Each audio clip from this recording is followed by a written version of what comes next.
Couldn't agree more with Senator Johnson.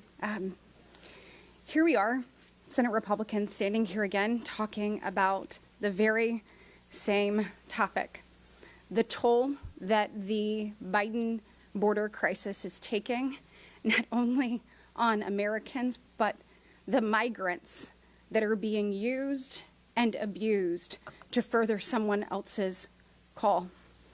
Make no mistake, this is both a national security and a humanitarian crisis.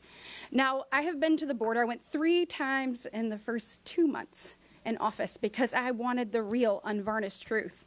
I asked them, tell me even what you think I don't want to hear. I want to know the full set of facts. And one fact is that our courageous Border Patrol agents, ICE, National Guard, local law enforcement are doing every single thing possible to make sure that Americans maintain their safety and that they help end this crisis. But the bottom line is they're overextended and they're under-resourced. What has stuck with me the most are the stories that I heard when I was down there. I saw a little baby, 6 months old, shivering and wet from just getting pulled out of the river with her parents. I saw a little pair of shoes, y'all, just on the ground next to the riverbank. That little pair of shoes has a story. But we need you to help us tell that story. I looked in the eyes of a CBP agent when he said that one of the hardest days he's ever had in his entire life was pulling the lifeless body of a woman from the Rio Grande who was pregnant with twins.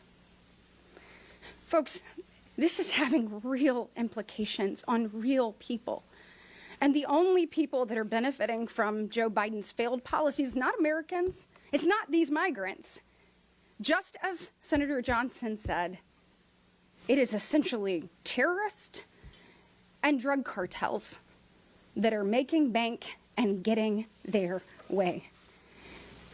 We need the American people to stand up and stand with us and say enough is enough.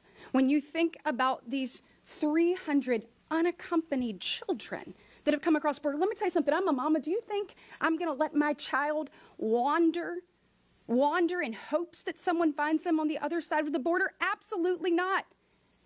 I have talked to these young women, and it wasn't that they were raped every day. It was how many times a day they were raped.